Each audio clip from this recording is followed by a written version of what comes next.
3 of trial practicum is done, and there were a couple of interesting things. The defense rests, which ultimately means that they're done taking their testimony, done gathering evidence to present their case, and then they dismiss the jury so that the parties can work out some jury instructions, and then they'll reconvene tomorrow, provide the jury instructions after closing arguments, maybe even do the jury instructions then closing arguments. I'm not 100% sure on that. I'll talk about that later. And then they'll meet and get a verdict. But there's a couple of things that I want to note, just procedural. Things that were a little unique, I think, to this case. Not necessarily only this case, but some certain parts of it. We open up the day where the defendant ended up taking a deposition of one of the witnesses, and the whole point of this was whether or not later on in the day the defense could read in a deposition that was previously done. And the whole reason for this was there was a subpoena made for a couple of witnesses, and the subpoena was not able to be served because they were unable to locate the witnesses at the place of employment or at their home address. There's a bit of controversy whether or not that was a reasonable effort. I won't get into that, whether it was or not. But there was just a little bit of controversy there between the two parties and the arguments that they made. It was pretty short, lasting only about 10 minutes, close to 15 maybe.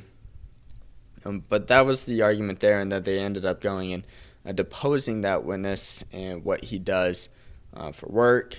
Sorry, not deposing, but actually testifying on the stand in front of the jury after that event had happened.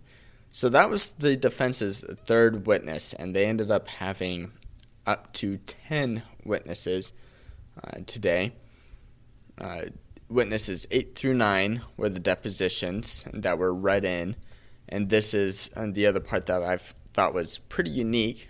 There was a deposition that was previously taken by these witnesses, but because they couldn't get them to come to court, they were read in, and that was actually read in by one of the law students that was sitting in on the trial. So that was pretty cool, pretty unique experience for him, as well as I think for all of us to watch and to see that. The final witness was the actual defendant. So ultimately just hearing the defense story and all that kind of situation. I found this extremely interesting because the defendant is allowed to sit in on the trial, whereas most of the other witnesses are sequestered if requested by the parties, and that's so that their testimony can't be influenced by the testimony of hearing them. So witnesses are not allowed to hear testimony unless if they are no longer planning on being recalled. The exception to that rule are expert witnesses in certain circumstances and the actual defendant, and that's because the actual defendant is entitled to sit in on the trial the entire time.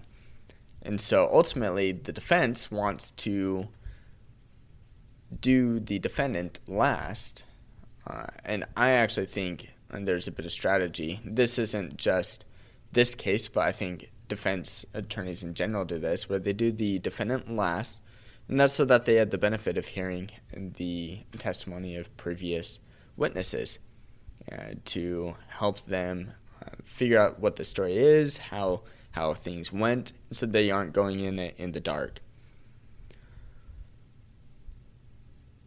I found that interesting too. The prosecutor obviously thought that was the case and addressed a couple of questions where I kind of got at that a bit. There is another related objection that I do want to bring up that was related to this whole situation. For day 3, we finally got leading. I wasn't sure if we were going to get leading as an objection, but that's kind of similar to the legal conclusions where the attorney is making a statement for the witness to agree to. But for leading, it's for a fact instead of a part of a law. We also got an objection for previously established. That's just the witness already answered that question. And then the objection that I was referencing just a couple minutes ago, well, a couple seconds, was marital privilege, and that's because you can't ask a witness to divulge information that was shared between them and their spouse. And in this case, the spouse had testified on the stand, and her testimony contradicted some of his testimony. And so the prosecutor was saying you had the benefit of hearing her testimony, you had the benefit of talking to her about your defense, and that ultimately led to this objection that was made by the defense. After the witness testified, the defense rests, meaning they're done. There were no rebuttal witnesses from the state, and so the judge told the jury when to show up the next day, and which tomorrow, that'll be 9:15. We should be there a little early in case of there's court record stuff that needs to be done.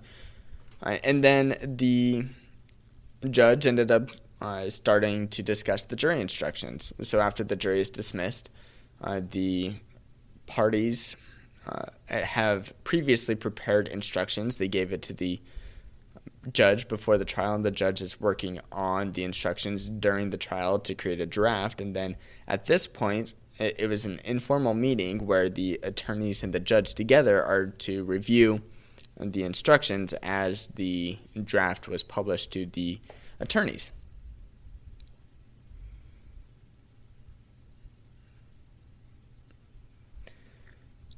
And like I said, this is informal, and so ultimately I think this is what's going to go on the record in the morning, the final parts of the jury instructions. We didn't sit through all of the jury instructions because it's just talking about what was submitted and edits that were made.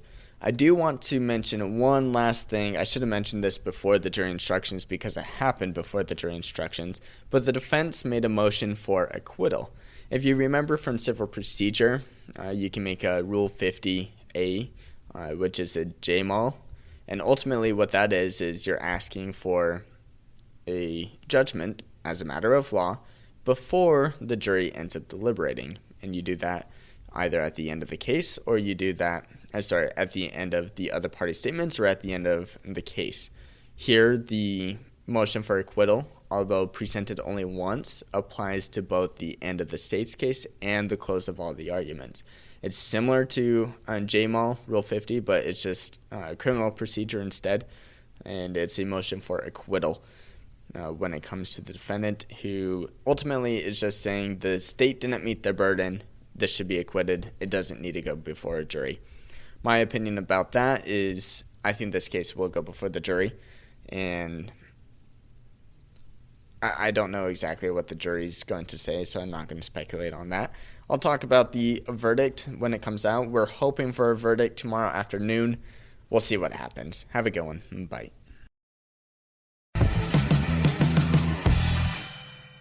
Thank you for listening to this episode of The Law Schoolers. Before I let you go, there are 4 things I want to say. The first thing is if you enjoyed these episodes and if you enjoyed the website, I would invite you to go and join Law Schoolers Pro, and you can do that by going to lawschoolers.com/join.